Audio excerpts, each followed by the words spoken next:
So another type of tool I'm going to show you is a kind of a grinding tool that can be used for wood or metal depending on the bit you used. And right now we're talking about wood. So the wood bits tend to look like ancient maces, and some of these have been beaten up pretty well. Kind of dark colored. They're not that high. I mean, they're hard steel, but not compared to, say, like a tungsten carbide, which would be like this.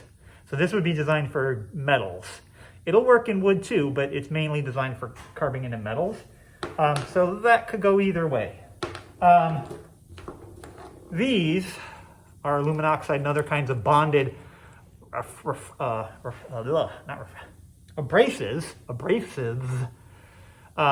And these would essentially be only used for metal, really. Maybe some people use them stone. But they wear down, but they also would not be very good for wood. They would just sort of create friction. So and the tool we're going to talk about is a die grinder. Has a little safety on it, so you can push it down and it runs off of air.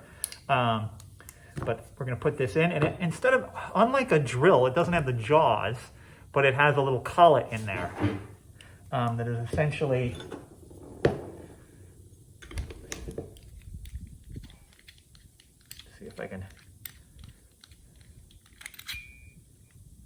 This is the little collet, 1/4-inch collet, because these have a 1/4-inch shank. Okay, so I'm going to drop that back in there, and it's got splits up the side. So what happens when I have that in there and I tighten this down, it crimps, it pushes it down in farther and crimps it in, so it tightens against the 1/4-inch shank. What you don't want to do is have this tightened down without anything in there, because you'll crimp it to the point where it might not work very well. Also, I don't like it to sit completely flat on there like that. I like to have it up a little bit, enough in there to hold on to it. 3/4 or so of an inch or so. Hand tighten it, and then you can take another wrench. Use the proper size wrenches. Don't use vice grips or anything like that. You'll strip out, these will get all rounded over and they won't work very well anymore.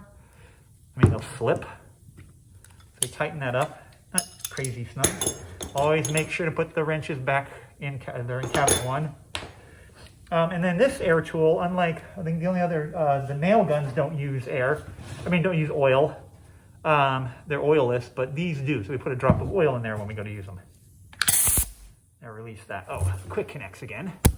So I pull this back, push that in, and do that. Also, when I'm doing that, by the way, I don't have my hand on the part of it that would cut into my hand. And I definitely don't have my finger on that trigger, so it's hold down. So that if I were to do that, it would turn this on and cut myself up. Hand off that, pull back, slide on. So let's get a piece of wood. And don't freehand, be careful of your hands. Gloves can be kind of tricky because they get caught in things, but protect your hands. So if you're holding on to this, it's best not to, because you run it into that bit that's into your hand. So when you use this, it's just like you're at the dentist office. Let's come in closer. Just like you're your dentist. And it wants to walk that way. So I kind of hold it and work against that, so it doesn't just take off to where it wants to. Sometimes when you're on an edge, it'll jump around, it'll catch that edge and jump around and gouge up something you didn't want to gouge up.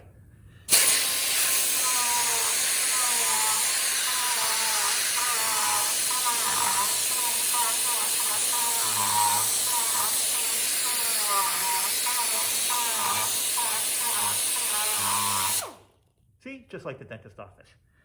I'd advise wearing ear plugs, and of course your dust mask. It does spit oil out of it, so dress appropriately for the shop. So to release it, you just pull this back and it pops out. All right, so that is the die grinder.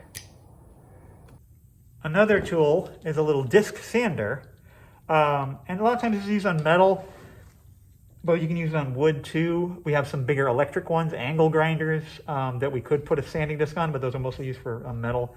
But you can kind of use these on woods. And this is a little bit more aggressive than the other kind of finish sanders that I'm going to show you. But again, we pull back. Oh, drop of oil. If you're, aside from the nail guns, all the air tools use oil. Keeps them lubricated, otherwise they'll lock up. And this has, again, a little safety thing here, so I can't just push that down. Now, when I plugged it in, I want to make sure my hand's not on that, so you want to have it on the other side.